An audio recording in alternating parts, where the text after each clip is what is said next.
The best way to learn a language? Immersion, living where the language is spoken and using it every day. But if that's not in the cards for you this year, you can still learn a language the second best way, and that's with Babbel. Be a better you in 2024 with Babbel, the science-backed language learning app that actually works. Don't pay hundreds of dollars for private tutors or waste hours on apps that don't really help you speak the language. Babbel's quick 10-minute lessons are handcrafted by over 200 language experts to help you start speaking a new language in as little as 3 weeks. Babbel's designed by real people for real conversations. Babbel's tips and tools are approachable, accessible, rooted in real-life situations, and delivered with conversation-based teaching so you're ready to practice what you've learned in the real world. For instance, I've been using Babbel's convenient courses to help me learn basic conversational skills in German while I'm getting ready for a little trip I'm planning. It's not a language I'd ever studied before, but I find the lessons really easy and kind of like hand-holding me through learning a completely new language to me. And it's reassuring to know that with the help of Babbel, I'll be able to greet people, order food, and ask for directions without having to consult language apps while I'm in Deutschland. I'm still learning. Studies from Yale, Michigan State University, and others continue to prove Babbel is better. One study found that using Babbel for 15 hours is equivalent to a full semester at college. Babbel has over 16 million subscriptions sold. Plus, all of Babbel's 14 award-winning language courses are backed by their 20-day money-back guarantee. Here's a special limited-time deal for our listeners. Right now, get up to 60% off your Babbel subscription, but only for our listeners at babbel.com/vulgar. Get up to 60% off at babbel.com/vulgar, spelled BABBEL.com/vulgar. Rules and restrictions may apply. Hi, this is Rob Benedict. And I am Richard Spate. We were both on a little show you might know called Supernatural. It had a pretty good run, 15 seasons, 327 episodes. And though we have seen, of course, every episode many times, we figured, hey, now that we're wrapped, let's watch it all again. And we can't do that alone, so we're inviting the cast and crew that made the show along for the ride. We've got writers, producers, composers, directors, and we'll of course have some actors on as well, including some certain guys that played some certain pretty iconic brothers. It was kind of a little bit of a left field choice in the best way possible. The note from Kripke was, he's great, we love him, but we're looking for like a really intelligent Duchovny type. With 15 seasons to explore, it's going to be the road trip of several lifetimes. So please join us and subscribe to Supernatural then and now.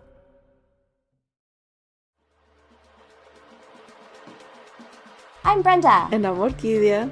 And together we're Monstras, a podcast dedicated to Latin American and Latino horror, folklore, history, and all things weird. So if you want to know more about monsters like La Llorona, La Ciguanaba, El Lobizón, and Cucuy, La Virgen de Guadalupe. Guadalupe? What does she have to do with monsters? Well, listen to Monstras podcast and find out.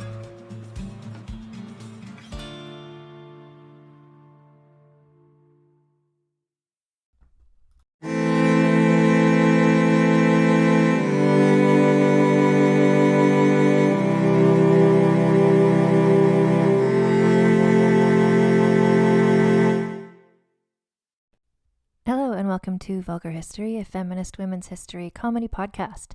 My name is Anne Foster, and this is Season 5. Our theme is Vulgar History Internationale, Scandaliciousness Without Borders, Tits Out Sans Frontières.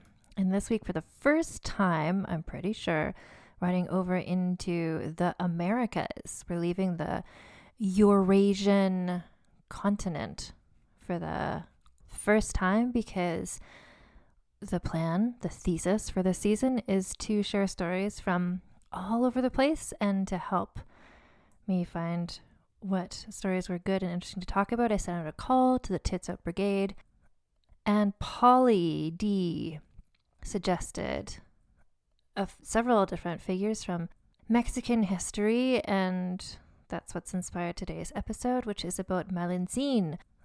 So thank you so much to Polly for helping me out by suggesting this, and then also for very graciously answering lots of questions I had, because this is a story we might have had other ones that are similar levels too of cultural resonance. It's kind of like with Inés de Castro, where it's just like, this is a person whose legacy is so major and still so important to Mexican culture and history.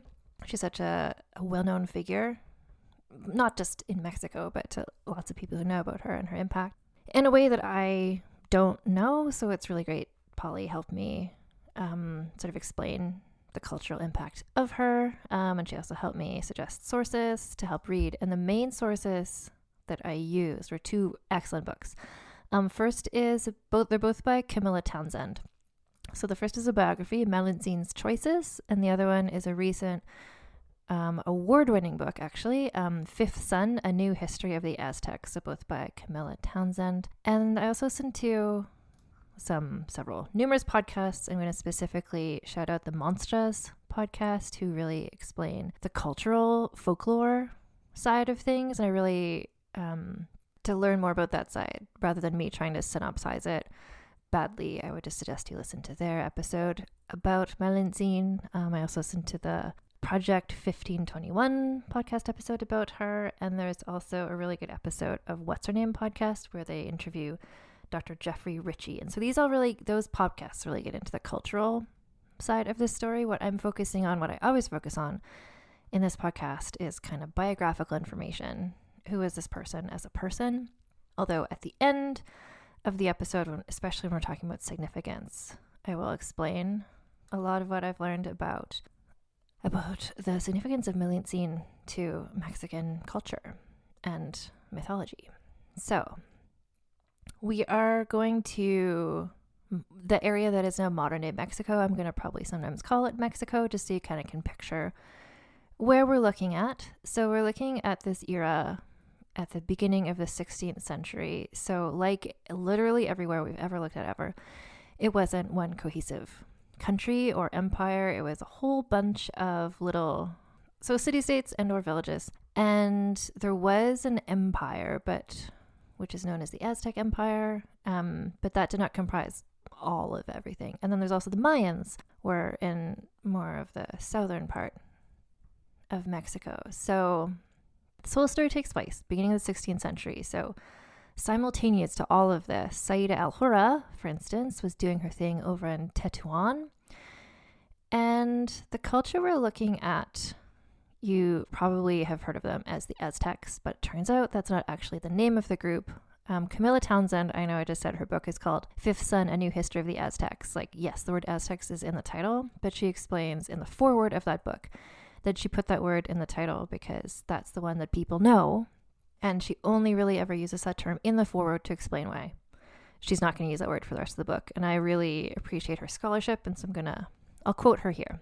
So Camilla Townsend says, "Technically speaking, there were never any Aztecs. No people ever called themselves that. It was a word that scholars began to use in the 18th century to describe the people who dominated central Mexico at the time of the Spaniards' arrival."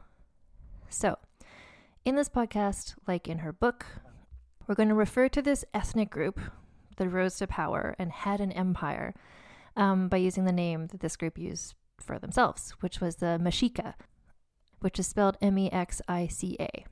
And that's where the word Mexico comes from. So the Mexica is the group that you probably have heard of before as the Aztecs.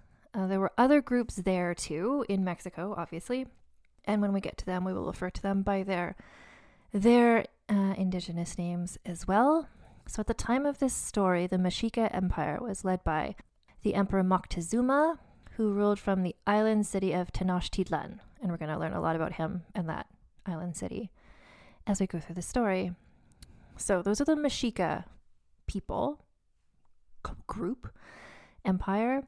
So when we're talking about the people spread across central Mexico, not like including the Mexica, but also other people who shared a language and a cultural outlook, we will call them by what they call themselves, the Nahuas. And their language is Nahuatl, which is a language still spoken today in Mexico and elsewhere by their descendants. So it's similar to, and then to the south is the Mayan culture, who had various Mayan languages as well. So there's the Nahuatl people, of which the Mexica Empire was part of. The Mayans are separate. So that's the terminology we're using. And the name of the person we're talking about today. So she's commonly known as La Malinche, which is sort of the folkloric cultural name that she came known by. And her name changed several times during her life, and will change several times in the events we talk about here.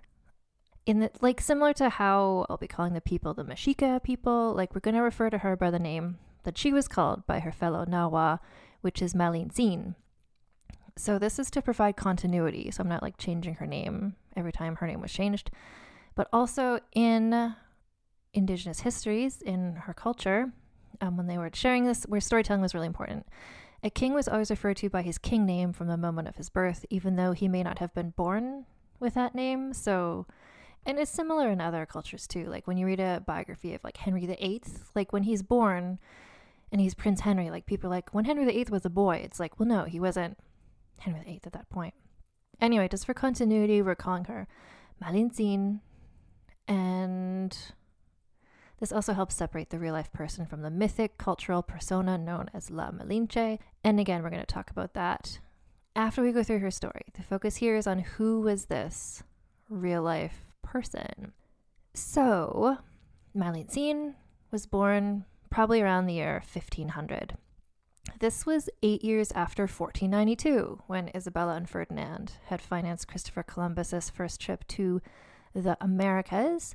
At this point, Isabella in Spain had been in power for about 30 years. And at around the same time Malintzin was born, Moctezuma became the leader of the Mexica Empire.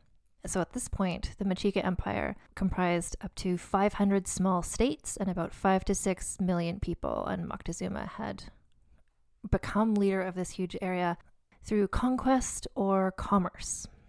Malintzin was born in close to the modern Mexican area of Veracruz, in a village called Uluta, so it's on the western coast of modern day Mexico.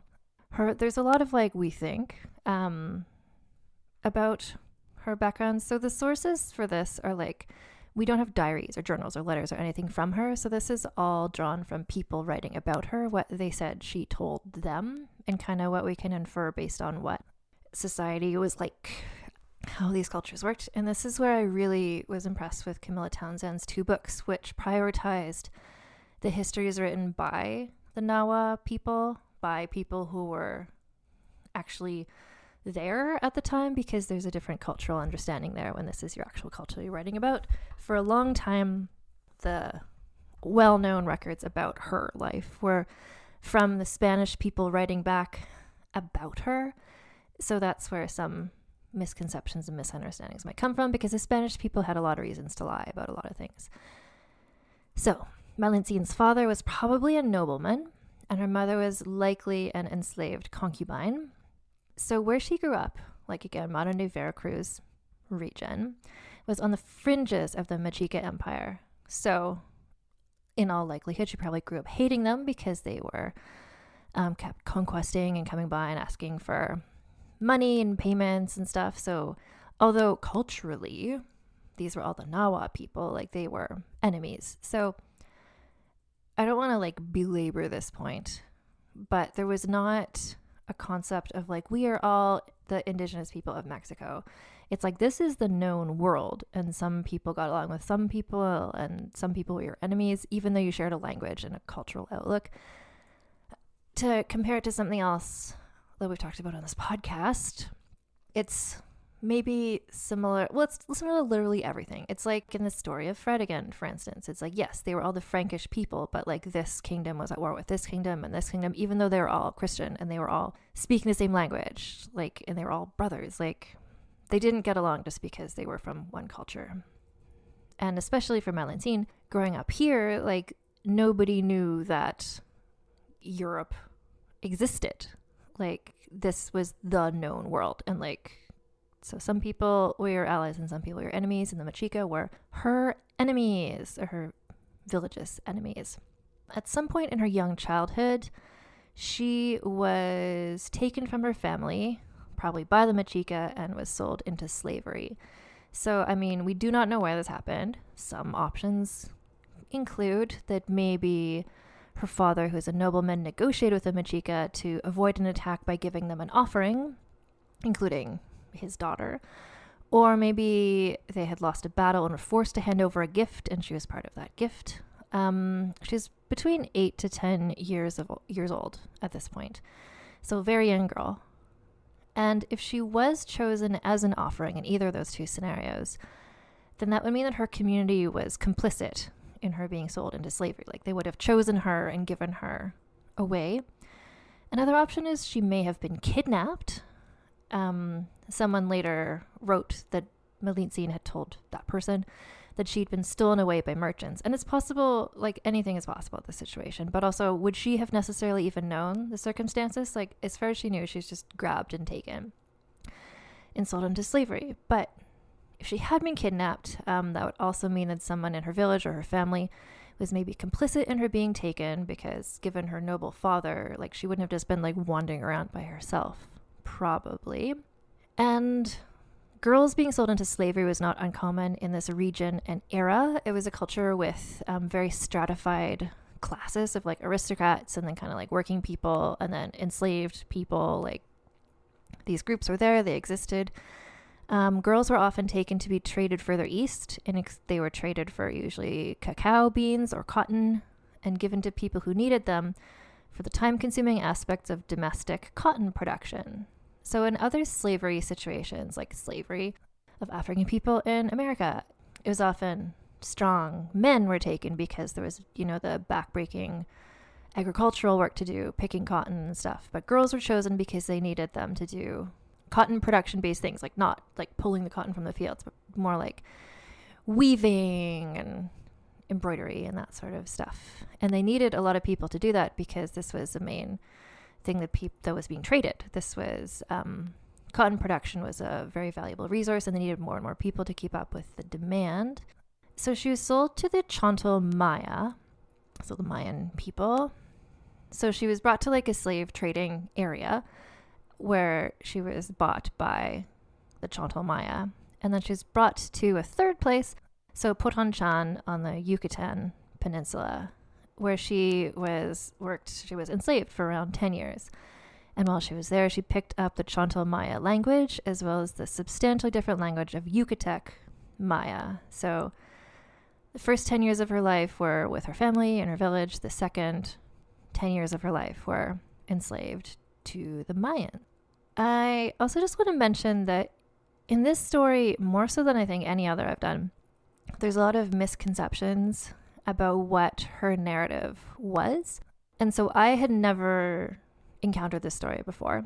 So it's like reading people debunking theories that I had not encountered before as a theory. So I'm not going to bring up like, some people think this, but this is wrong. I'm just going to bring up like the narrative I'm sharing is truly based on Camilla Townsend's work. And it's based on what seems to have happened. I'm not going to debunk stuff, but I will just mention that one of the sort of apocryphal stories about her is that her mother, like her father died, and then her mother remarried and then sold her into slavery because of something with the estate and who was going to inherit. But that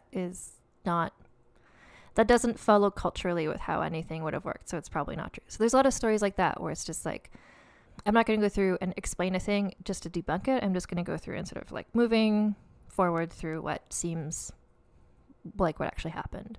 So, along with helping with the work in cotton production, Malintzin was also, was definitely used sexually at this time because that was a thing that happened to girls and women who were enslaved. She did not have a child at this time, so it could be because she hadn't started menstruating until later. It could be because she, malnutrition, the heavy workload she was dealing with made her either not fertile or whatever, or she would have had access, and she would have for sure had access to abortion-inducing herbs. And the reason that we know for sure she didn't have a child in this era is because enslaved women in this culture were not separated from their children. And when a group of women were needed as an offering, Malintzin was one of 20 women and girls who was selected. And the men they were being given to was the Spanish. So this was in 1519. So Malintzin was probably 19, 20 years old. Had been enslaved for about 10 years. So the leader of the Spanish ships was a chaotic dirtbag named Hernán Cortés, who has so much chaos in his story that I'll be talking about him in an entirely separate episode, in an episode of So This Asshole on my Patreon, because initially I had a bunch of Hernán Cortés facts in my notes for this episode and it made it all way too long, but just know that he was the human equivalent of the Fire Festival and just a truly awful person on the twists and turns, each one worse than the next. And he was just chaos incarnate. And he was the captain of the ship that she was sold to. So Hernán Cortés was Spanish. He spoke Spanish. He didn't speak Nahua or any of the Mayan languages. So he was helped out by a translator named Jerónimo de Aguilar, who spoke Yucatec Maya. And Jerónimo learned that language because he had come over from Spain as a missionary a bit before this, and then he was taken prisoner, and he learned Yucatec Maya from the people who captured him. Malintzin and 19 other enslaved women and girls were brought to the Spanish ship as like a peace offering. They were immediately baptized Christian by the Spanish and given new Spanish names. Malintzin, we don't know what her name was before this, but her baptismal name was Marina. So she is also known by that name in some sources. So the girls were then divided among Cortés's leading men to be their sex slaves, basically. And Malintzin was selected to be paired up with the most important man on the ship, Alonso Hernández de Puerto Carrero. Why was she chosen? Later, people would write about her great beauty, so it might have been she was like the most physically attractive of all the girls there. Maybe being raised by a nobleman gave her a different stature, a different affect from the others. Maybe they could tell that they're just somehow she seemed to them the best one. And so she was given to the most important man. And while she may have been chosen because of her good looks, what they didn't know at this point was she had an extraordinary mind. She was paying attention to everything and working to figure out what these men were about and what this meant for her. Like, what was the situation? And because she could speak Yucatec Maya, she was able to speak with Jerónimo de Aguilar and learn from him about what the fuck was going on. Like, who are these people? What is happening? So he would have taught her about the existence of the European continent, that many of the people there worshipped a powerful god and called themselves Christians. She would have learned that the Spanish conquistadors had learned that there was a rich nation somewhere to the west of Mexico, and they wanted to find it to take it over and to steal all the gold, because by this point there was around 5,000 Spanish people living in the Caribbean, and there was not enough wealth for all of them, so they needed gold. And this place to the west of Mexico with lots of money, this is Tenochtitlan, where the Emperor Moctezuma lived.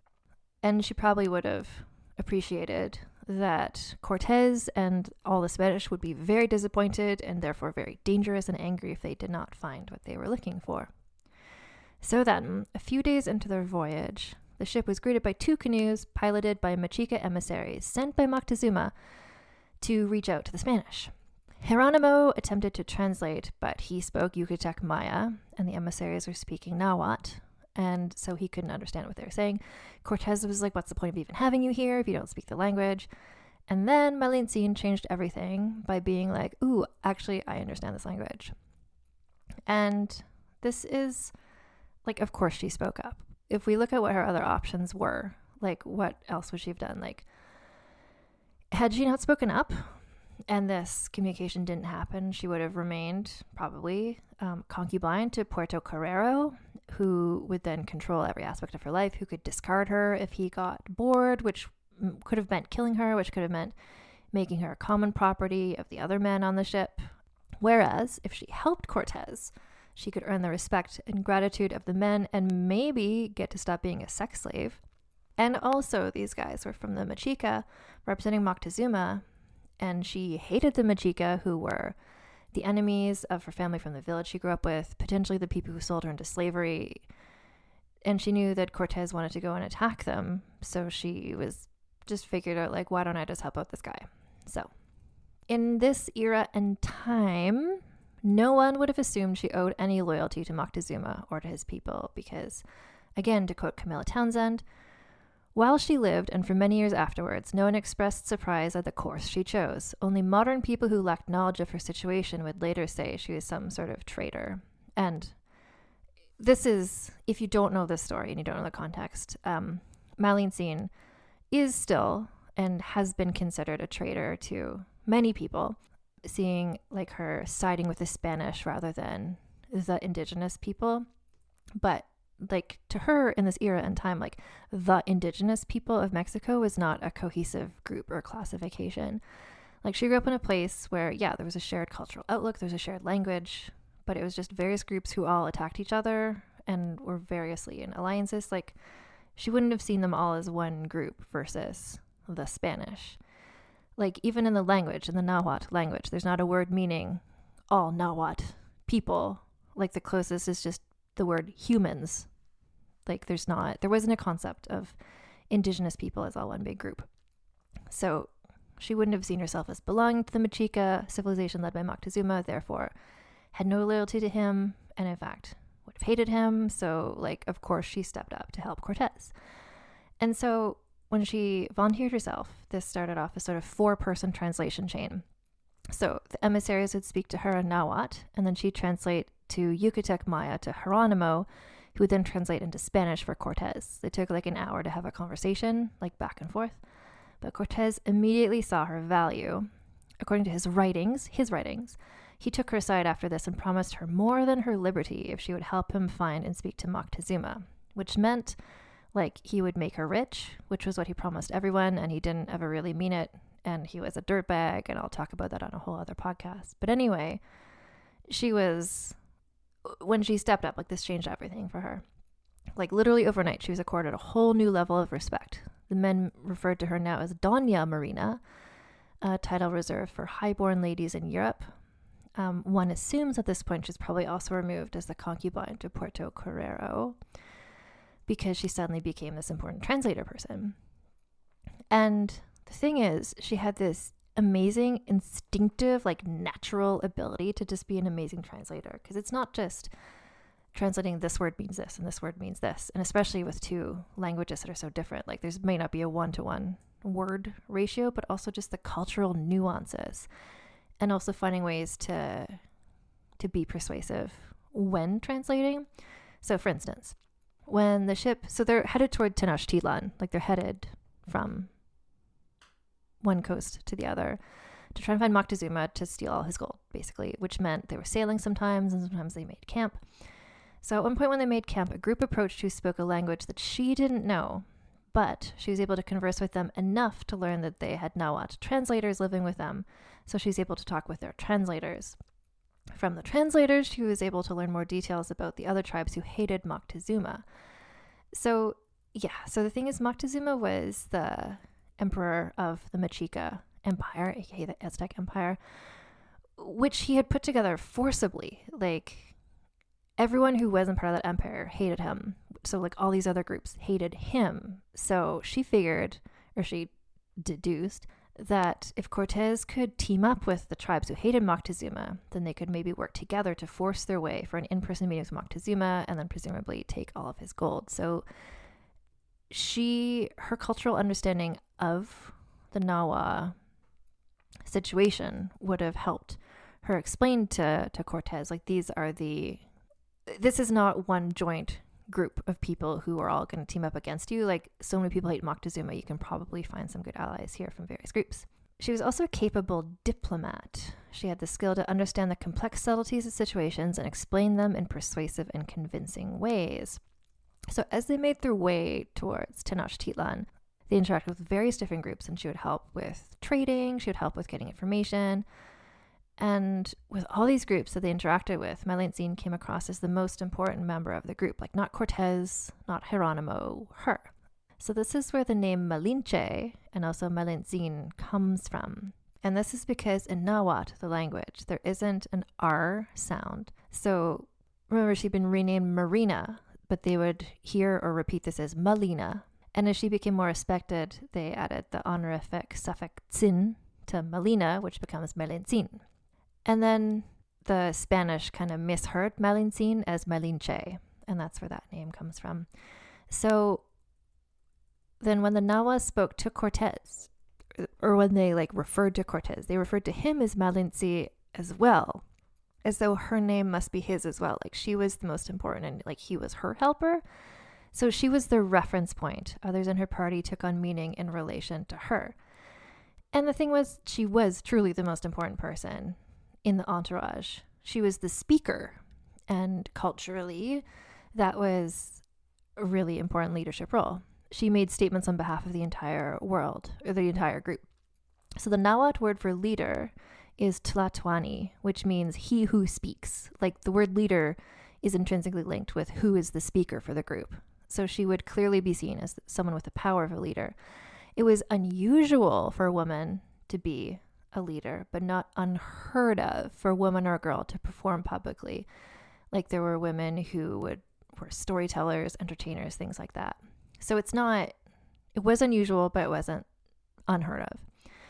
Cortés knew he was dependent on her, and he did not like that. When he wrote letters back to Spain, he downplayed her assistance, sometimes didn't mention her at all, because he knew how lucky he was to have found her, like a person who not only spoke both Nahuatl and Yucatec Mayan, but she also hated the Mexica, had a really good mind for like coming up with plans and strategies. And then also because of how she was a daughter of a nobleman, she spoke confidently, with finesse, and she had the ability to understand. There was a whole sort of different register or dialect in Nahuatl for the nobility, which had a different sort of, it was just a different way of speaking, and she knew that. So she was able to talk to like the common people, but also she could talk to like really important emissaries and things because she had that knowledge, that grammar.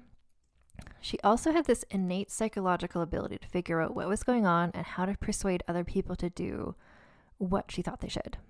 And this is potentially partially, like she just had a lot of inherent skills. But also she knew her survival was dependent on the Spanish surviving. So she was extra motivated to observe them carefully and understand their culture so she could interpret and explain it to others. Unsurprisingly, given what we already know about her facility with languages, with the help of Geronimo, she quickly learned the Spanish language as well. And she also came to understand Spanish culture. This made Geronimo less important to the mission. Like it didn't have to be a 4-person translation chain. Like he could be eliminated entirely. This bothered him. Like of the Spanish conquistadors who later wrote about Malintzin, every single person only says glowing, wonderful things about her, except for Geronimo, which seems like he was jealous of her success. Also, allegedly, he might have had romantic feelings for her, which she did not reciprocate.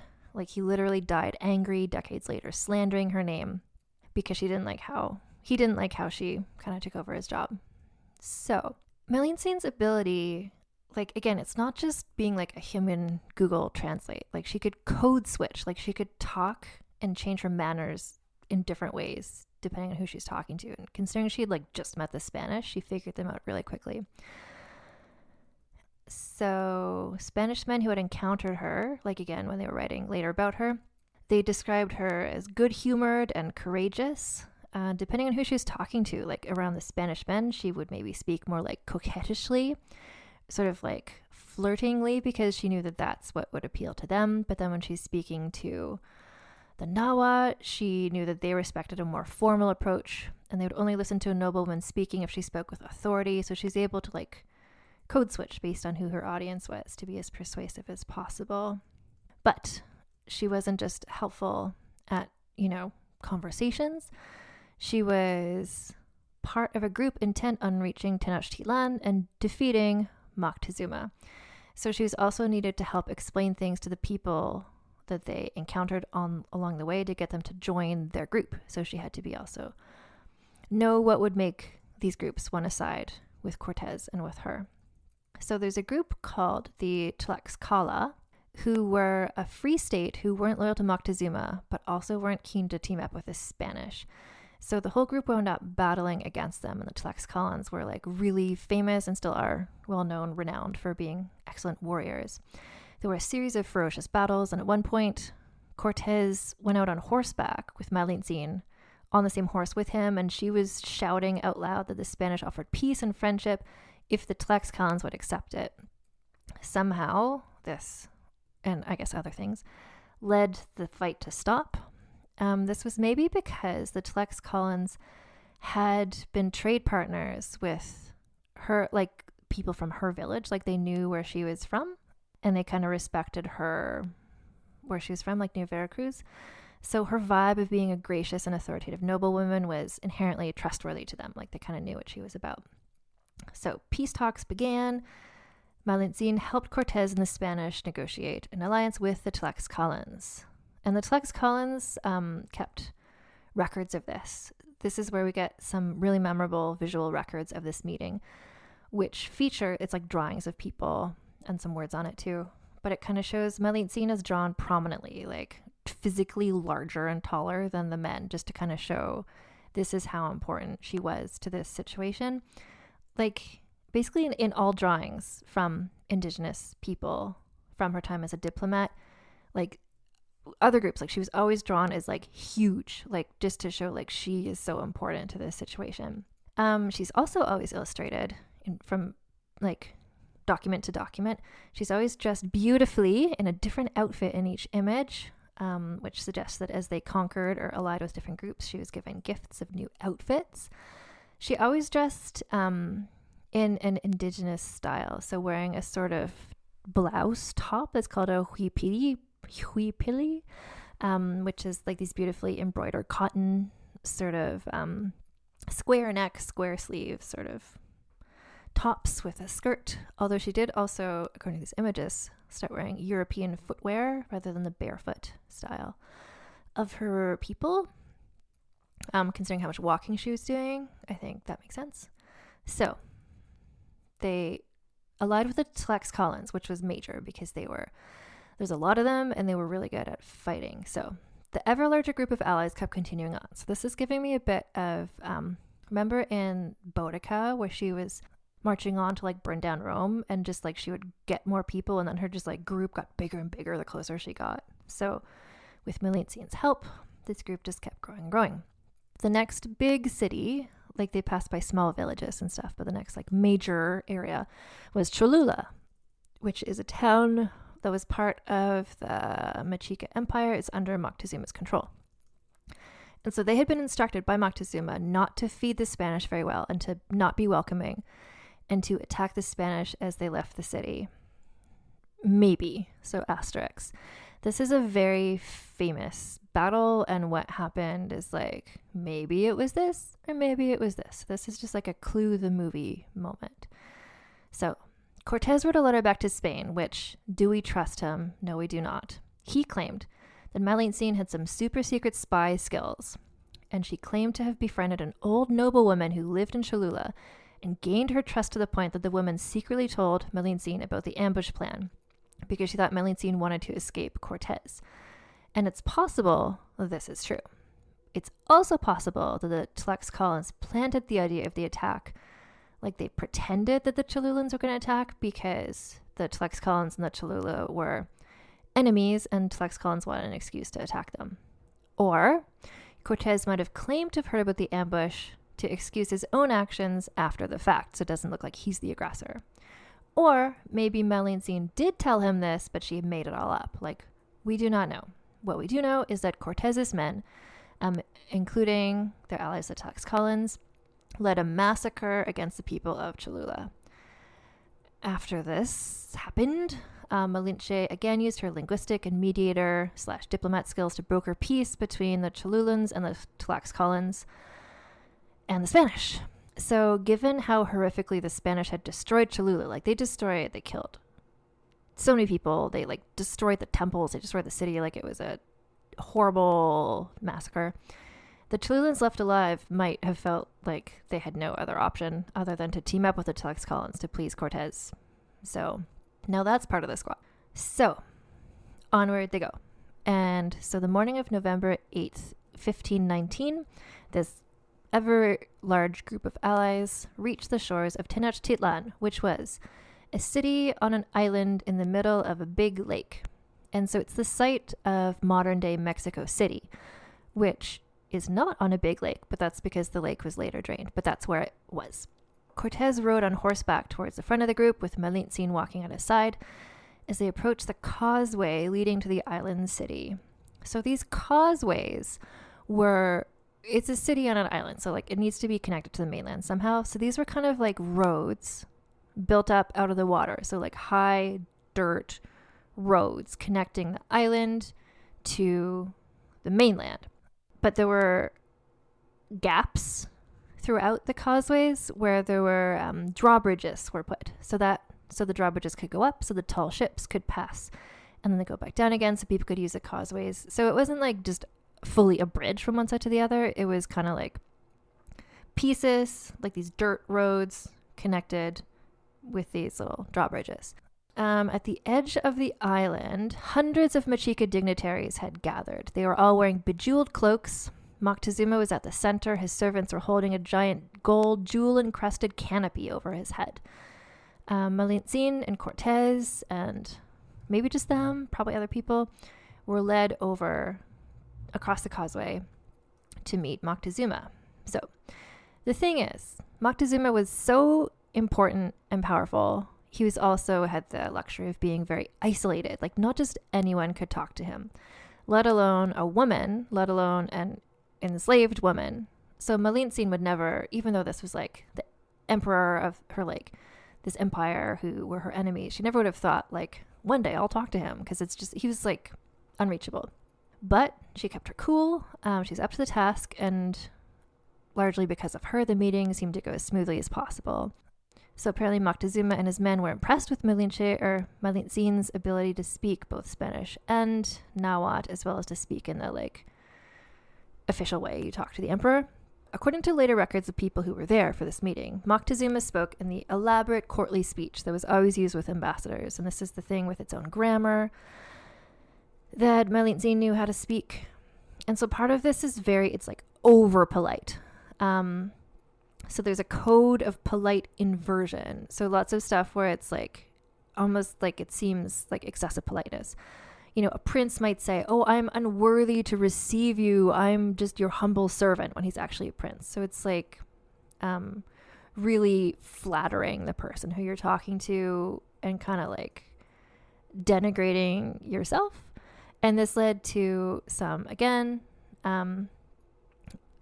misunderstandings, miscommunication about what was this meeting like, because it's like, wow, Moctezuma was just like, oh my God, you're so wonderful. Like, I don't deserve you. Why are you here? And people are like, wow, Moctezuma just like surrendered to them right away. It's like, no, that was just how language conventions. Anyway, so Malintzin apparently responded with direct speech, so devoid of polite honorifics or polite reversals. I guess maybe this was her thing about like being straightforward and not cute or coquettish, etc.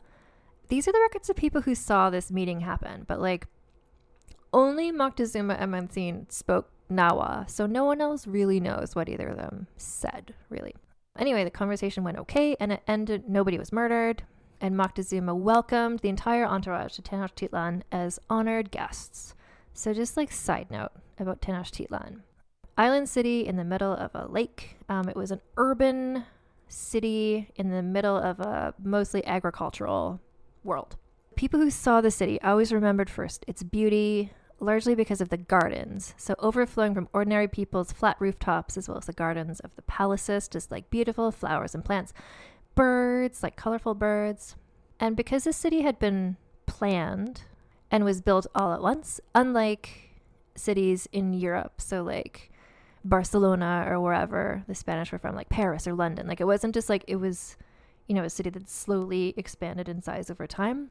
Tenochtitlan had been planned and organized. So the buildings were along orderly, straight streets, like a nice grid pattern. The palace received fresh running water. The supply was fed by a clay aqueduct, part of an extraordinary waterworks system. The emperor, like it was just... Every detail is so interesting. So there was a zoo there filled with animals brought as tribute from subject states, including reptiles, jaguars, wolves, and mountain lions. Moctezuma also maintained a library with hundreds of books.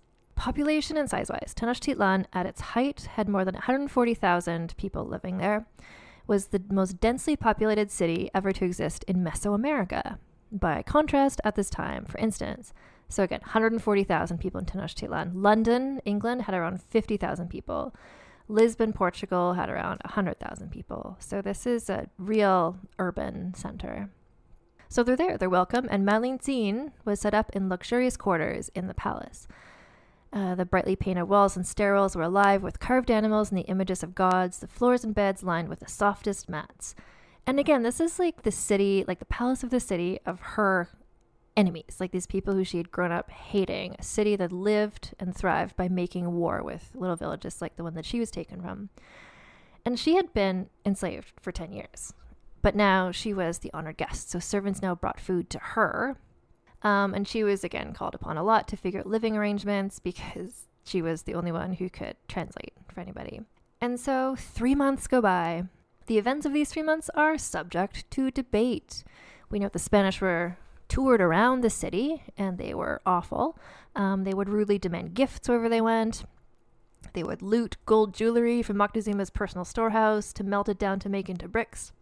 And Moctezuma kept asking Malintzin, like, how much like gold and tribute did the Spanish want before they'll leave? Like, when are they going to leave? But they did not leave. Although Cortés did briefly leave, so on a little business trip.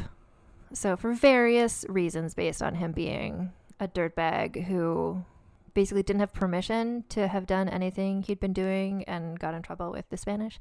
He had to leave Tenochtitlan to meet up with some Spanish people to sort of explain, like, don't worry about it. Like, I know I was only supposed to do like exploratory trips and I've been actually conquering everything, but it's fine because everyone just surrendered to me, so I'm not actually conquering. Don't worry about it. He's the worst. And again, I will explain that all on So This Asshole over on Patreon. Anyway, Malintzin accompanied him on this business trip because even though he's a Spanish person, going to go speak Spanish to Spanish people, like they're going to probably need to trade and stuff along the way. So they left. 12 days into this business trip, a messenger arrived to reveal that the people of Tenochtitlan were actually rebelling against the Spanish and everything was kind of chaos. So they all headed back. There was a huge multi-day battle in the middle of which Moctezuma was killed. And it was just like awful, temples being smashed, etc. Malintzin encouraged the Mexica to make peace and to save their own lives, but they refused to stand down. And so the thing is, Malintzin had seen the Spanish fight so many other groups and like just decimate them because they had, cannons and horses and ships. And she knew that they had superior technology. There was more where they came from, like more Spanish people would arrive anytime. Like she knew that it was inevitable that the Spanish were going to win. So she just tried to convince the Mexica to just like surrender. Years later, again, the Spanish conquistadors who saw her in action agreed one of her greatest skills was the ability to convince other indigenous people of what she could see clearly, that it was useless in the long run to stand against the Spanish. One of these conquistadors wrote that Malintzin used to talk to the Indians without Cortés being present and then would make them come in peace. So like she knew how to get through to them usually, but at this point even her skills failed because emotions were just running so high. To the point that the only possibility for the Spanish was to escape. Like they were trapped on this island being hunted down by people who hated them. So, but remember the causeways, they had all been ruined, except for one, but the bridges connecting the pieces of causeway had been destroyed. So the Spanish had to make a portable bridge. So they spent all night making a little portable bridge. And then before midnight, they headed out to try and escape to the mainland. Malintzin almost definitely would have been wearing a breastplate and helmet because she wore those in other battles. And this was like a pretty important situation. And she was a valuable member of the group. Like if she died, what were they going to do? So turns out their portable bridge did not work. So they just used like wooden beams to go from causeway to causeway. And then, so the causeways were like, I don't know how high, but like well above the water level. So Mexica warriors in canoes began attacking them from every direction, like including below. And lots of Spanish people died. All the gold they were trying to take fell into the lake. But Malintzin and Cortés both survived. This whole event became known to the Spanish survivors as Noche Triste, or the Night of Sorrows. So, Malintzin and the others retreated back to Tlaxcala, so they'd been in Tenochtitlan for 3 months or something. 3-4 months. But when they got back to Tlaxcala, it had been affected by smallpox. So the king and thousands of people had all died of smallpox. So I did that mini episode early in pandemic days about the history of smallpox vaccination. And I think I mentioned in that people in Mesoamerica they were not immune to smallpox because, in large part, just the way that they lived, they didn't live with their livestock like people in Europe did, or it had been doing for a long time. So some people in Europe had developed some immunity to cowpox, which is related to smallpox. So they had largely like run into it in their lives, but the disease had never been in Mesoamerica before. So with no immunity, smallpox started decimating the indigenous population of Mesoamerica. Within 100 years between the conquests and smallpox, something like 90%, like 90% of the indigenous population would die. So note that this year, 1520, was noted in Tlaxcalan history not as the year the Spanish came, but as the year the smallpox came, because that was so much more affecting to their situation. Smallpox, horrible disease. It's a slow, painful, awful death. So in addition to smallpox affecting everybody, the Spanish survivors who had survived the Noche Triste all had lots of injuries. They were getting gangrene and things. For instance, Cortés had to have 2 fingers from his left hand amputated, I guess, because of gangrene. So they were literally just nursing their wounds, as were the people in Tenochtitlan, I think. But while this happened, and this kind of like pause between battles, Malintzin, who seems to have been uninjured as far as I know, was kept busy mediating between both sides about what to do next. Most of the Tlaxcalan leaders just wanted to kill the Spanish and get rid of them. But Malintzin kept explaining, like, if you kill these guys, like, there's lots more where they came from. There's, like, the continent of Europe. Like, the best course for Tlaxcalans would be to cement an alliance with the Spanish, use the victory that they would ultimately attain to gain the upper hand over Tenochtitlan. If the Tlaxcalans could hold fast in their alliance with the Spanish, the Mexica could be destroyed, and the endless wars between city-states would cease forever. So remember, again, like, the Spanish came into a situation where there were these endless wars. Like, the city-states, like, all these different groups were always fighting each other and had been for such a long time, and it was just a constant state of war. So it's not like the Spanish came and brought war with them. It's just, like, one more group who's also battling. So if one group could take control, then maybe the battling would stop. And eventually the Tlaxcalans agreed with her and continued to ally with the Spanish. This all went on for like this sort of like nursing their wounds / Malintzin, trying to convince people of stuff for about 20 days, after which Spanish and their allies headed back to Tenochtitlan to take the city for real. So then 3 months of war, of just battling. Malintzin was called upon regularly to accompany Cortés on talks to parley with the enemies, to try and figure out some terms, to work together again. At one point, like mid-battle, I guess, warriors from Tenochtitlan shouted to the Spanish, or not to the Spanish allies, they shouted to the people they were fighting, maybe the Tlaxcalans, like, basically people from Tenochtitlan were like, "Where's Malintzin? Can we talk to her?" So she came, and they offered full peace, but only if the Spanish promised to return back to Europe. The Spanish refused. Talks of compromise came to nothing. The Spanish only wanted capitulation. The Mexica would rather die than capitulate. And in time, most of them did die between battles and smallpox. So on August 13th, Cuauhtémoc, who is the new emperor who'd taken over after Moctezuma, allowed himself to be taken, presumably because he'd run out of warriors to fight for him. And then Cortés and the Spanish laid claim to Tenochtitlan, which was now this beautiful city, now completely destroyed, all in ruins. So he set up across the lake in the mainland in the captured city of Coyoacán, living in the palace there, and Malintzin joined him there. And so from there, from like across the lake, Cortés oversaw the rebuilding of Tenochtitlan, which was redone in a European style, so like European style building. So the indigenous people who were there, who were good at building, were trained in how to build in this style. Malintzin, at this point, was overseeing her own household. Oh, also Cortés's wife had arrived from Cuba, so he was there with his wife, Catalina. Malintzin was off in her own house, where it seems like she started her own secret storefront out of her quarters in the palace. Despite her growing power, like her power, which is only getting bigger, she was still vulnerable and may have wanted to amass whatever wealth she could for herself, because who knows what was going to happen next. A few years later, in a totally unrelated matter, Cortés did say that there had been extra goods brought to their house, or to the house in Coyoacán, but they were from the Nahua people and intended for Malintzin. These gifts included fruits, herbal incense, and tobacco, which she liked to smoke. I said that a bit backwards. So Malintzin and Cortés lived together in the palace until his wife Catalina returned, at which point she started overseeing her own household.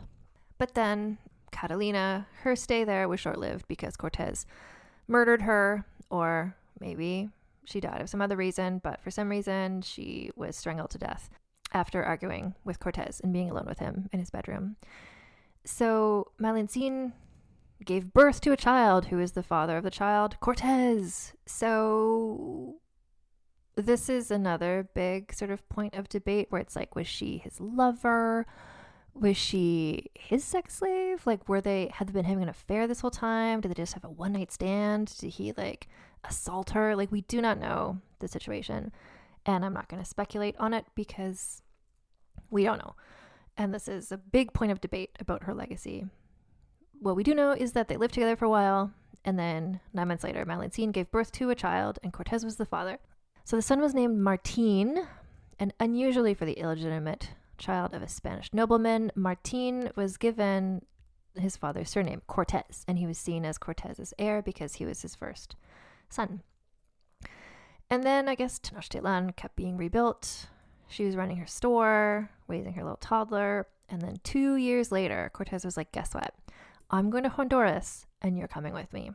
So Honduras is in Central America. It's I looked on Google Maps. It's because I was just wondering, how long does it take to walk from Mexico City to Honduras? And now with roads and things, it's a couple days. But for them, there was not roads and things. In fact, it was jungle and mountains. But the thing is that one of Cortés's former captains had just gone rogue, taken over Honduras in his own name instead of for Spain. And so Cortés's job was to go back and reclaim Honduras for Spain. But he knew he needed Malintzin to make it there and back to communicate, and also just her diplomatic skills, etc. So by now, Malintzin had a 3-year-old son and a apparently thriving business. So why would she agree to go? Well, partially, did she have a choice? Secondly, she knew that Cortés couldn't go without her. So I think she wouldn't have been no, I don't want to go. But she's okay, I have no choice in this matter, but I'm going to make him work for it. So she got as much as she could out of him before agreeing to join him. And of course she did. The trip was going to be lengthy, probably deadly. She had better things to do than go overland through the jungles and mountains of Maya country, areas in which she had been previously enslaved and where there were crocodiles and other dangers, including the weather. But she was okay, I will go with you if you provide me with a noble Spanish husband and if I can marry that husband before the expedition heads off, because Cortés was a liar and she wanted to make sure that she got this right away. And she demanded that as a dowry for the marriage, she should be given control over Oluta, the village where she had been born. And showing how much Cortés truly needed her, he agreed to all of this. So Malintzin was married before they left. Her husband was also going on the trip because he was one of Cortés's highest ranking officers. So her husband was named Juan Jaramillo. And by marrying him, Malintzin was now the wife of a Spanish nobleman, no longer the single mother of an illegitimate child. She was now a Spanish lady with all the rights accorded to this position. And at the beginning of the trip, so they paused in Oluta to hang out in Malintzin's hometown where she could reunite with the people she grew up with. The local indigenous lords and kings were summoned and Malintzin addressed them. She spoke with people there. Perhaps it was a younger brother, maybe even her mother. The people who she was with didn't speak Nahuatl, so they don't know who she's talking to exactly. But whoever she saw and whatever she said, it seems she got to see who she wanted and to tell them what she wanted to say.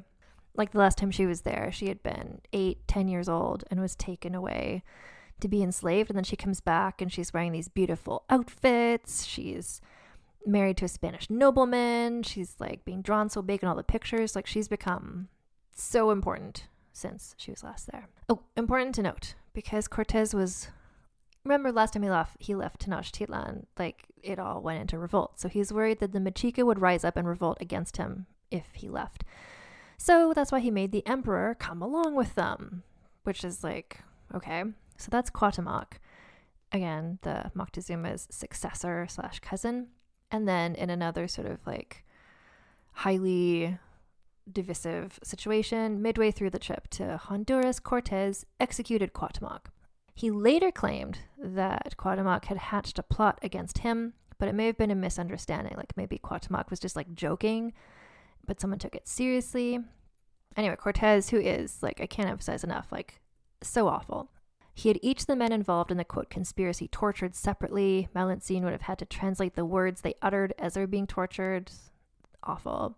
By the time they got to Honduras, the captain who had gone rogue was dead, and so Cortés pretty easily took back control. And then they headed back to Mexico, where, to no one's surprise, obviously rebellion was breaking out again, because this was just not a stable situation. And somewhere in there, Malintzin, like after the Honduras thing, she gave birth to her first child with her husband Jaramillo, which was a girl named Maria. As you may not be surprised to find out based on everything I've said so far about Cortés, he did not have the authority to actually give Malintzin, like to make her the governor of over any land. In fact, he didn't have the authority to give anyone control over any land. He was just like making this up as he went. But the marriage was still real, and being married to Jaramillo provided security for Malintzin and her daughter Maria. So her son Martin, who was by now like 6 years old. So while they were in Honduras, Martin had been staying with Cortés's cousin, and it was decided that he would stay there because just for stability for him, so he would stay in the household where he was. But Malintzin, Jaramillo, and Maria were like a little family unit. They moved onto a plot of land near the main square, and in 1528, they were given land near the woods of Chapultepec to build another home, plant an orchard, and graze their sheep. So she's just like, everything's been chaos. Like the first 10 years of her life, growing up, she's a kid. Second 10 years of her life, enslaved. And then this is like 8 years into this like next third of her life. She's just like finally like able to just like live a little domestic thing, have a family, have an orchard. We don't know what their relationship was like. Like, we know so little about anything. But here's what we do know. So from later sources who remembered, like who knew them when they were together, we know that Jaramillo's friends teased him for marrying Malintzin, not because she was Nahua, because at this point, the Nahua noble, like, aristocrats were still really heavily valued. They didn't look down on her because she was indigenous. But they made fun of him for marrying her because she was a strong, independent woman who ran around translating. And the Spanish people were in this highly patriarchal society where like the wife was supposed to be quiet and whatever, and Malintzin was just like doing her own thing. So by marrying her, Jaramillo accepted having to put up with these sorts of jokes. And apparently he was not afraid of the jokes or of marrying her, which speaks well of him. So Martin, her son, is 6, and he and Cortés were heading back to Spain so he could be legitimized by the Pope and made his official heir. So she was allowed, like, thank you for allowing her to say goodbye to him. And so he pieced off to Spain. And then, I'm sorry for the suddenness of this, a few months later, Malintzin died of probably smallpox. By January of 1529, she was recorded as dead. Her daughter Maria would have been around 3 years old, so anticlimactic there. Story, guess what? Not done. So I'm going to talk a bit about her children because that leads us into like the stuff about her legacy, etc. So Maria, her daughter, lived entirely as a Spanish woman, but she never forgot who her mother was and was proud to speak her name. Juan Jaramillo remarried a wealthy Spanish noblewoman called Beatrice, who treated Maria cruelly as stepmother, so it's a real Cinderella situation. When Maria was around 14 years old, she fell for a guy named Don Luis, but her father said she was too young to marry. To force her father's hand, Don Luis spread a rumor that he'd had an amorous interlude with Maria, and to save the family dishonor, they were permitted to marry. So not quite a secret sexy marriage, but like scandalous for sure. She had some miscarriages, stillbirths, etc. And then at age 20, Maria had a son who survived named Pedro. She eventually had one more surviving child. And then after Jaramillo died, stop me if you've heard this before, he left a family with lots of debts. And there's a whole complex situation with his estate planning where it's like how much of the estate would go to Maria and how much would go to his wife Beatrice. So Beatrice didn't have any children. So Jaramillo's only heir was Maria, but Beatrice was like, I only married him for his money, so I should get the money. This led to a lengthy court battle, like 20 years long. And this is actually where we got a lot of the information about Malintzin, because part of the court case was Beatrice being like, Maria shouldn't get anything. Her mother was just this like trashy, like indigenous person. So that's where a lot of the conquistadors would be like, oh no, actually Malintzin was great. Like she was great. Like what a cool person she was. Like Beatrice tried to find people who testify Malintzin like was awful and not great, but everyone was like, actually she was great. So 1562. So this is 35 years later. Martin returned from Spain along with his siblings. So Hernán Cortés had married again in Spain and had some more sons. Weirdly, or kind of grossly, he called his legitimate other son also Martin. So anyway, Martin came with his brother Martin and the other Cortés bros. They came back to Mexico because Hernán Cortés had died and he wanted his remains to be brought to Mexico. So Martin and Maria reunited for the first time since they were like 3 and 6. But within months of his arrival, Maria died, aged 39. She'd had various health issues. Martin would end up eventually exiled from Mexico for his own scandalous reasons, and he returned to Spain, where he eventually died in 1595, aged around 70.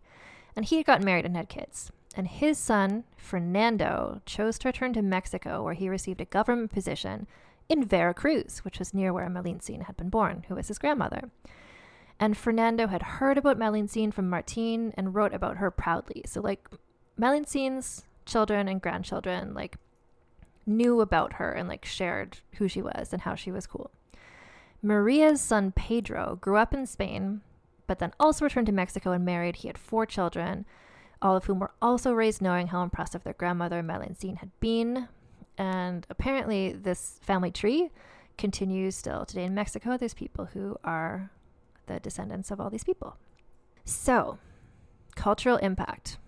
So none of the Spanish people, other than Geronimo de Aguilar, who just had sore feelings, ever turned on Malintzin or said anything disparaging about her.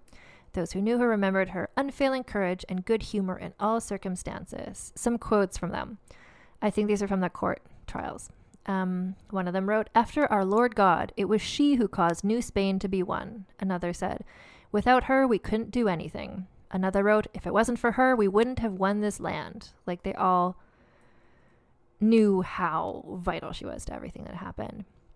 But, so, in the 200 years after Malintzin's death, so like getting into the 1800s, the image of an indigenous person helping colonizers became so common, it didn't merit notice as so many people now took on the sort of job she had done. So she was, at the time, like she was the person who spoke Spanish and Nahua, but then lots and lots and lots of indigenous people learned Spanish, and so it stopped being notable what she had done because so many other people were doing the same job.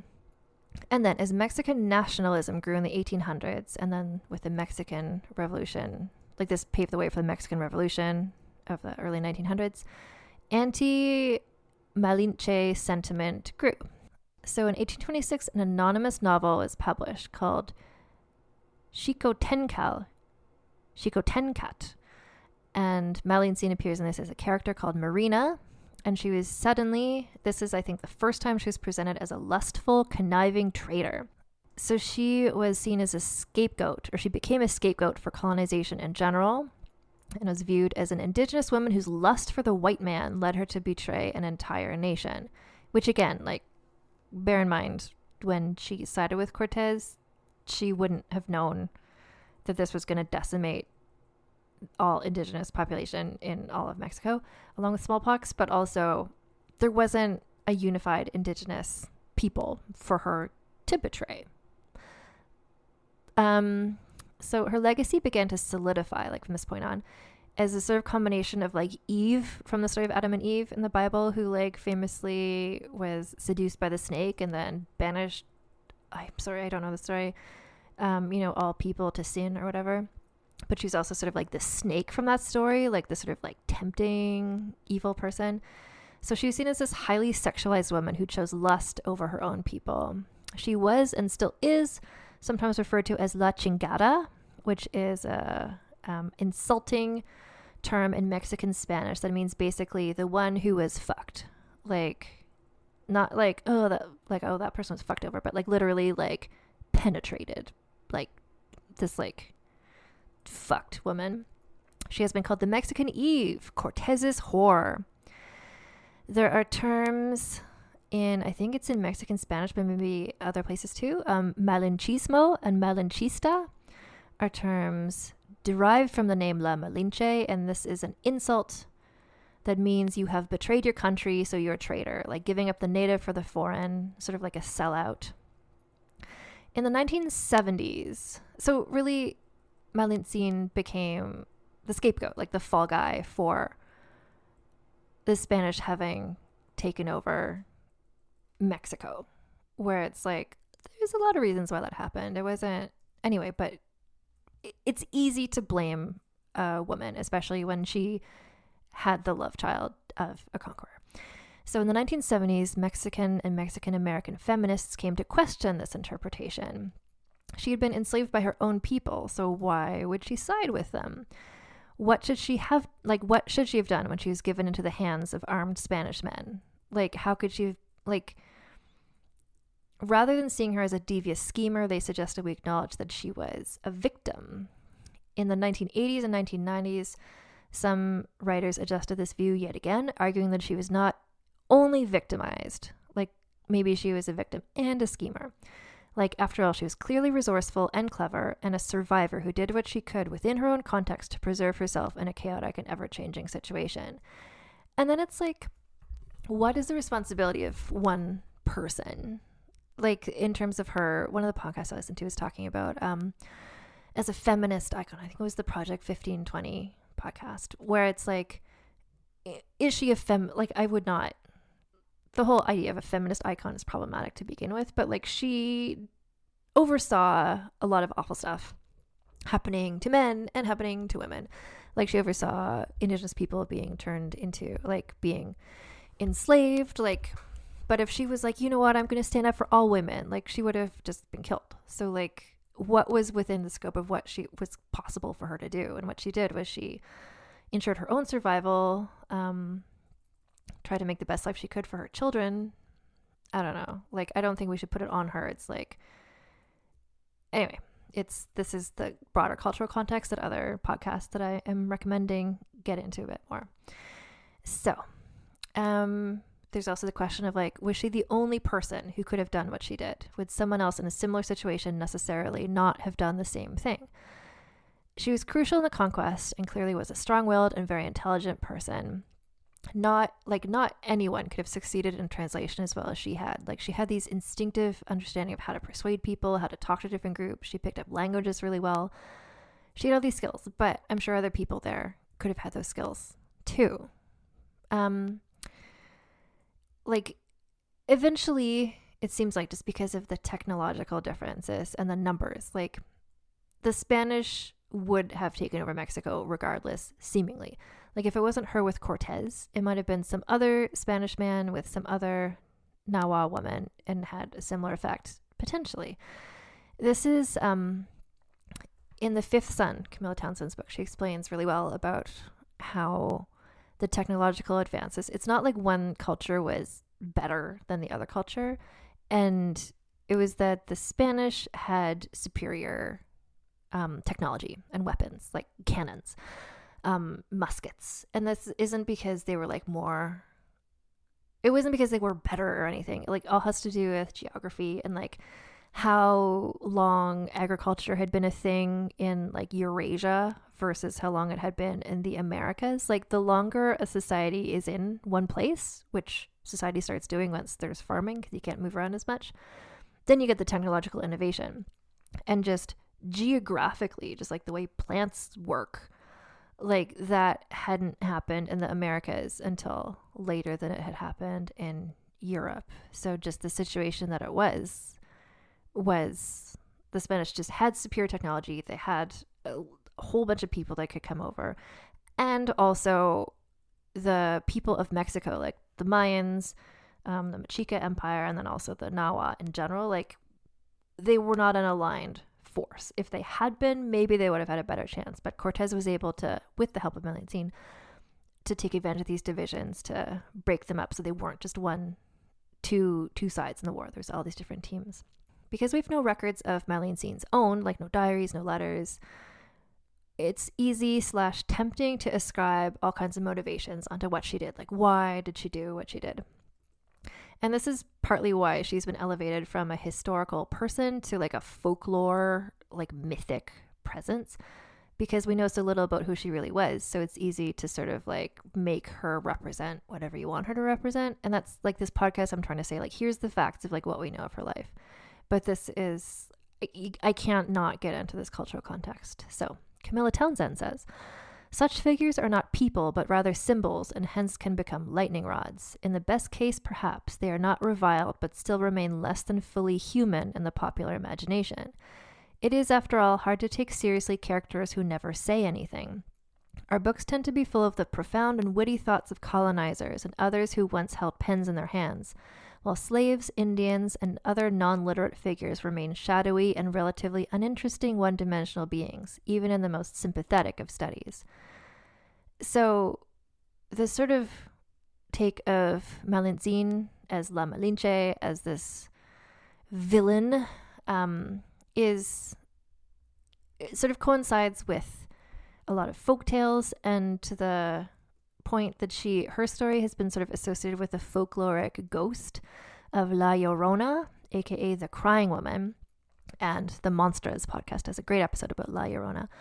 So according to legend, La Llorona, this ghost woman, so apparently she drowned her children in a river and then drowned herself after seeing what she had done. She haunts near bodies of water, weeping and looking for her dead children, and causes misfortune and death to those who get too close. In some incarnations of the legend, La Llorona is Malintzin, or La Malinche, who felt jilted when Cortés left her for his wife.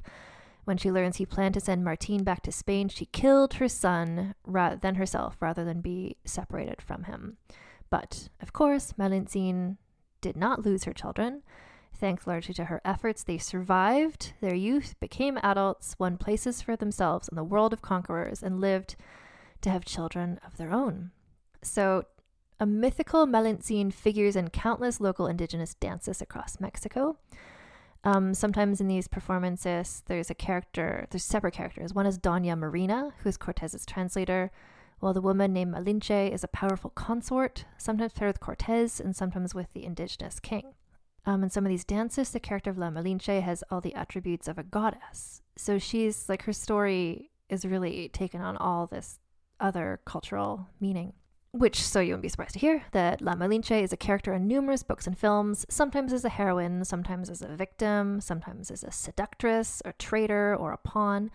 She's been the subject of operas, musicals, plays, basically any kind of storytelling that has ever existed. There's been a La Malinche retelling. More recently, there's a series on Amazon Prime called Hernán, which is about this whole time period, and Malinche is there in a character. There's also a series, I think you can find it on YouTube, Spanish language series called Malinche, which tells her story and presents her like as a person. And then for the first time, for a person we've talked about in Vulgar History, in the Star Trek universe, there's a starship called the USS Malinche. This appeared in an episode of Star Trek Deep Space Nine because one of the writers or producers is from Mexico City. And just as I was researching this, I want to let you know, so a new exhibit just opened February 2022 at the Denver Art Museum in Colorado. So if you're near there, check it out, and then /also let me know, and then /also send me pictures if you're allowed to take pictures. So this exhibition sounds really, really, really interesting. So it interrogates her legacy through an artistic lens. The exhibition is named Traitor Survivor Icon, The Legacy of La Malinche. The curator, Victoria I. Lyle, says, In examining and presenting the legacy of Malinche from the 16th century through today, we hope to illuminate the multifaceted image of a woman unable to share her own story, allowing visitors to form their own impressions of who she was and the struggle she faced. One of the show's highlights is an artwork by Cecilia Alvarez called La Malinche tenía sus razones from 1995, which depicts a tearful Malinche in the foreground and in the background a polyptych, so not a triptych, a polyptych, images of her enslavement and trade to Cortés behind her. So the title of this artwork means Malinche had her reasons, which I love. This painting's title hints at a newfound empathy for the controversial figure. So in terms of scoring, I'm really passing this on to Polly, who I was just like trying to figure the scores and I was going back and forth. I'm like, what do you think about this? So here is how we're going to score her. So scandaliciousness. Here's what Polly says. I think that taking the time she lived into consideration, I give her a 7 or an 8 because she went from being a slave to being the most powerful woman in New Spain. She also dared to talk to Moctezuma, which very few people were allowed to do, let alone look at him. And I think these are all wonderful points. Like often in scandaliciousness, we're looking at like, ooh, did she poison somebody? Did she have affairs? And there's a gajillion theories that she did, all those things. But in terms of her era and time, like what she did would have been scandalous to everybody around her. So I'm going to give her a 7 for scandaliciousness. Next is the scheminess, which I feel in terms of just the word and like the cultural context of this, I feel like we're looking at her cleverness, her resourcefulness, not like is she this like evil temptress. But you know what I mean by scheminess on this podcast. Polly says, I'd give her an 8 or a 9. Yes, she totally did it out of survival because as a slave she had no choice, but she also hated the Mexica. So in a sense, I feel like it was a type of revenge for her. In almost all of the codex the Mexica left behind, she's always depicted as ahead of Cortés, taller than Cortés, or Cortés appears as being quiet. The usual interpretation is that she was really calling the shots, making the deals or alliances. I think her scheminess is great. I think she was so smart and so clever and made the best out of what was going on and really found ways to turn what was going on to her personal advantage, whether that was teaming with the Spanish or teaming with Cortés. Like she saw what was going on and was able to make it work for her. So that's a 9 for scheminess, I think. Significance was the one where I was just like really like I'm not capable of understanding this because I'm not from this culture and I don't understand the context. So Polly says, significance is definitely a 10. She's such a prevalent historical figure in Mexican history, even though she wasn't the only so this asshole Cortés captured Tenochtitlan. Without her, he would not have gotten to the point where he had enough resources and allies to do it. Yeah, so the significance, I mean, 10. I would go with like 10 plus if that was available to us because the reverberations of her actions are one thing, but then also just the way that she is like woven so deeply into Mexican culture. It's like so much significance. Sexism. So sexism, Polly suggests a 9 or a 10. Her condition as a slave made it even worse because I think she ultimately was raped in a sense. She was used to be used as an item, and it was a struggle for her to negotiate with the local rulers because she was a woman. And then she definitely knew her value by the end of her life, but Cortés also used a child as a sort of blackmail, ultimately took Martín away from her. Like she had as much power as she could get in this world, but it's not that much power. So I'm going to say 9.5 for sexism.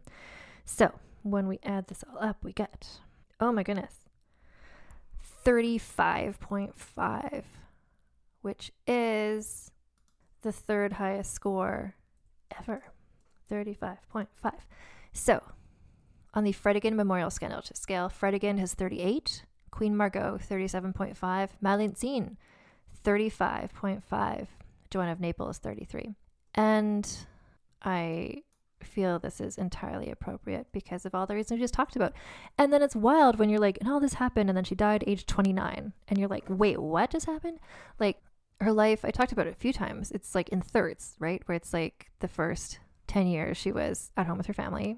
And then the second 10 years she was enslaved. And then the third 10 years was just everything we just talked about, like with the Spanish ending with her dying of smallpox. Like, so much happened. Like, if you look at the, just a sec, I have like a timeline. How much happened, how much her world changed from the time she was a kid to the time that she passed away in such a short period of time. So she was born, let me just see. So Malintzin was born around 1500. So she was born around the same year that Saida El Hura got married. Saida El Hura was 15 when Malinche was born. Malinche died 1529. So Saida El Hura was governor for like another 30 years. Like, Malintzin was born, lived her whole life, and died. And Saida El Hura still lived 30 more years after that. Like, it's such a brief yet action-packed period of time with such reverberations, both in like world historic events, but then also in this cultural context. Thank you again so much to Polly for bringing this story to my attention. I've never ever studied before I started preparing for this episode anything about Mexican history, which was clearly a hole in my research to begin with. And then just the sort of just surrounding myself with all this information. Like, there's so much more I want to read about. I understand the context so much better just about like Mexican culture now. Yeah. And also I appreciate seeing this side of things because we did the Isabel of Castile episode a couple seasons ago where it's kind of like, and then she paid for Christopher Columbus to go over, and then like, you know, genocide happened. So to see like what the real world effects are of all of that is really, I think, important to see, like a personal story of like how this affected one person's life. And yeah, if you want to learn more about Hernán Cortés, join the Patreon because I will be doing it'll probably be at least this long, the episode about him, because there's just a lot to discuss. I do not find anyone in her story worthy of the Lady Jane Seymour Memorial Award for Outstanding Supporting Performance. Juan Jaramillo seems okay, but I don't know enough about him to give him that.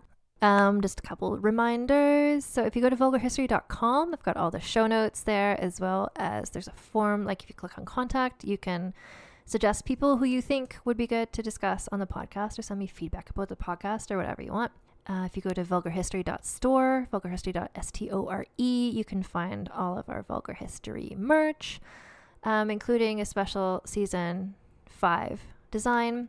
It says "Tits Out is for everybody," because that's really what I want us to all take away from this season. And when you're on the store, you can use code TITSOUT for free US shipping, or TITSOUT10 for 10% off. I've mentioned the Patreon a few times. So that's if you go to patreon.com/AnnFosterWriter. That's where you can pledge various amounts to get various things. The top tier is the Glorianas, and that's where you get to listen to the bonus episodes. Every month I do the one episode of So This Asshole. Hernán, like, no one has deserved one of these episodes more than Hernán Cortés has after all the stuff I've had to read about him.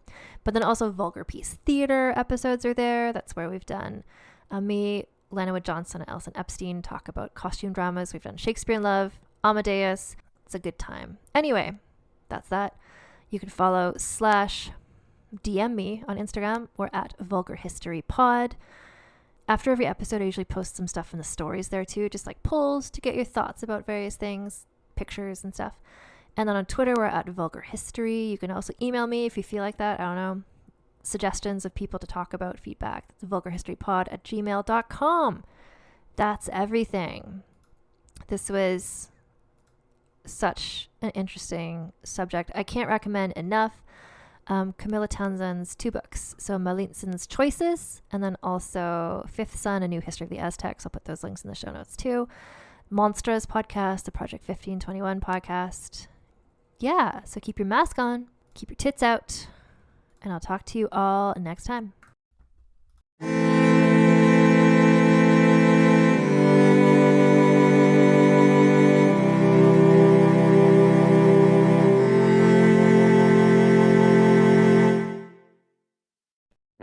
Welcome to the small town of Chinook, where faith runs deep and secrets run deeper. In this new thriller, religion and crime collide when a gruesome murder rocks the isolated Montana community. Everyone is quick to point their fingers at a drug-addicted teenager, but local deputy Ruth Vogel isn't convinced. she suspects connections to a powerful religious group. Enter federal agent V.B. Laureau, who has been investigating a local church for possible criminal activity. The pair form an unlikely partnership to catch the killer, unearthing secrets that leave Ruth torn between her duty to the law, her religious convictions, and her very own family. But something more sinister than murder is afoot, and someone is watching Ruth. Chinook, starring Kelly Marie Tran and Sanaa Lathan. Listen to Chinook wherever you get your podcasts. Do you know what lies within nothing? No. Do you know where it ends? Do you want to know? Yes. Counterbalance, a high fantasy audio drama. Season 2, coming 15th of October 2023. Learn more on trilunas.com.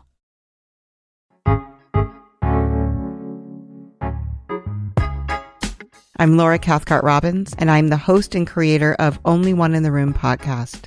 Every week, my co-host Scott Slaughter and I invite you to join us for an hour and lose yourself in someone's incredible Only One story. We talk to the realest of real people, dealing with issues like infertility, addiction, human trafficking, and body shaming. Oh, and we want to be fair, so we talk to some celebrities too. Oscar winners, New York Times bestselling authors, supermodels, and even the most decorated U.S. Winter Olympian. Everyone is invited to share their Only One story with our listeners. This podcast is for anyone who has ever felt alone in a room full of people, which is to say that this podcast is for everyone. Download Only One in the Room wherever you listen to podcasts today.